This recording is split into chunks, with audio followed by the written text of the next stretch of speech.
Bonjour et bienvenue, je suis Arnaud, le créateur de WA.net, et dans cette vidéo, je vais vous faire la démonstration de la personnalisation de ce modèle de carte de vœux d'entreprise qui est dans la catégorie photo pleine page et qui s'appelle donc expertise lumineuse. Alors comme pour tous les modèles personnalisables présents au catalogue, je vous propose une mise en page prédéfinie avec des éléments fictifs déjà intégrés dans la carte et qu'il suffit donc d'éditer ou de remplacer. On va tout de suite commencer par le logo. Je vais cliquer sur l'image fictive qui le symbolise, et puis la supprimer en cliquant sur l'icône poubelle. Et puis je vais remonter dans la barre d'action d'ajout d'éléments, cliquer sur le bouton Ajout logo, et parcourir mon disque dur pour télécharger le logo que je désire intégrer. Je vais prendre celui-ci. Il s'intègre automatiquement au centre de l'e-carte, je le récupère et je le positionne sur le sticker blanc qui favorise son intégration. On s'aperçoit que le logo est au-dessus de la punaise, il va falloir donc le faire passer en dessous. Pour ça c'est très simple, il suffit de cliquer sur le bouton, sur l'icône placée en dessous, autant de fois que nécessaire.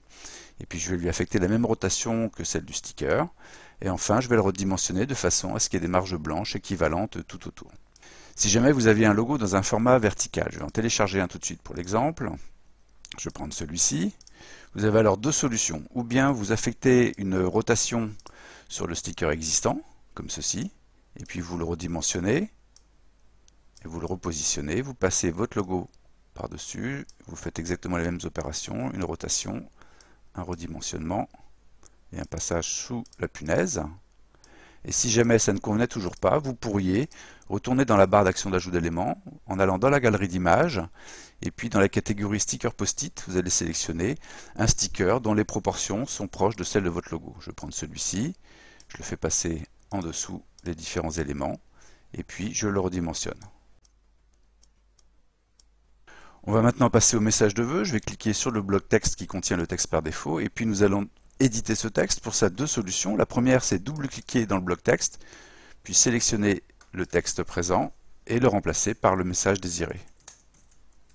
Je vous souhaite une belle année 2019, pleine de. Je vais taper sur la touche Entrée de mon clavier pour passer à la ligne suivante.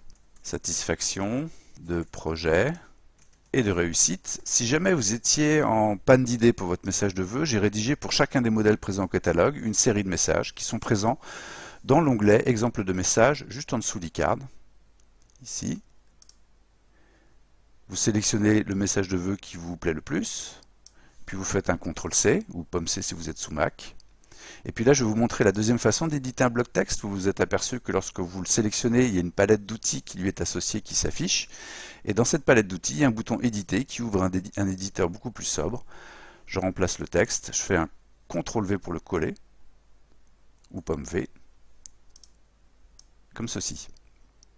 Je vais vous montrer maintenant comment on ajoute du texte. Ça pourrait être par exemple ici une signature. Vous remontez dans la barre d'action d'ajout d'éléments, on clique sur le bouton Ajout texte, et puis on saisit, par exemple ici, donc un prénom et un nom. J'ajoute le texte, je le récupère au centre de l'e-card, je le repositionne en alignement en fer à droite du message, et puis je vais lui affecter la même police, la même couleur et la même taille que celle du message de vœux. Ici on a la Shadows into Light en taille 18 dans un gris foncé. En l'occurrence non, c'est même un noir ici. Je sélectionne ma police dans la liste, Shadows into Light, je lui affecte la taille 18, et je le mets en noir. Voilà, il ne me reste plus qu'à éditer le bloc texte qui contient les coordonnées. Si je ne désire pas de coordonnées sur ma carte, je sélectionne le bloc texte et je clique sur l'icône poubelle. Sinon, je l'édite de la même façon que les autres textes. Je saisis ma raison sociale, une adresse postale et un téléphone. Voilà, à ce stade, je peux prévisualiser ma création en cliquant sur l'icône loupe. Alors évidemment, les filigranes, WA.net et les traits en diagonale sont absents du fichier final qui vous est livré dès lors que vous finalisez et payez votre commande. Et si je suis satisfait de ma création, je peux tout de suite cliquer sur le bouton Ajouter au panier pour poursuivre ma commande. Si jamais je désire faire d'autres essais, je vais commencer par sauvegarder cette création. Pour ça, je clique sur l'icône disque. Je vais la nommer Créa 1. Et puis je vais pouvoir maintenant, sans crainte, faire d'autres essais. J'ai ici un logo transparent, je pourrais décider de faire l'économie du sticker blanc et de la punaise. Dans ce cas, je repositionne mon sticker.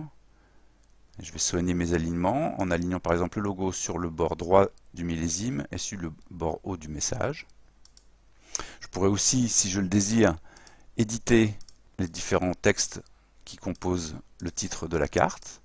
Je pourrais par exemple éditer lumineuse et mettre à la place fantastique. Bon, je vous conseille quand même de garder lumineuse parce qu'en fait il fait référence au visuel. Et petite spécificité de cette e-card, vous pouvez aussi modifier les noms de fonctions qui sont apposés sur les deux personnages. Donc, il s'agit de blocs texte, donc vous les éditez de la même façon que les autres textes. Vous sélectionnez le texte et puis vous cliquez sur le bouton éditer. Ça pourrait être par exemple ici ingénieur et pour celui-ci développeur. Donc vous n'avez de limite que la surface du scotch. Et si vous ne désirez absolument aucun nom, vous pouvez très bien décider de supprimer le mot et le scotch. Donc là, je vais dire que je les conserve. Je peux modifier la couleur du millésime et choisir par exemple une teinte qui est présente dans le logo, par exemple un rouge. Autre détail, cette carte est un peu spéciale car elle fait partie des modèles qui comportent des variantes graphiques et dans le cas présent, c'est le fond que vous pouvez changer en utilisant le sélecteur d'options à droite de l'espace de personnalisation ici. Donc vous avez 3 vignettes sur lesquelles il suffit de cliquer pour en sélectionner. Voilà, j'en ai terminé et je peux maintenant sauvegarder ma deuxième création. Je vais la nommer Créa 2. Et désormais, je peux rappeler mes créations en cliquant sur l'icône téléchargement, juste en dessous l'icône disque, et naviguer. Voici ma première création. Voici la deuxième. Je décide de conserver celle-ci et donc je clique sur le bouton Ajouter au panier pour la commander. Voilà, vous savez tout pour personnaliser ce modèle. Je vous souhaite une bonne création et à très bientôt sur Voix.net.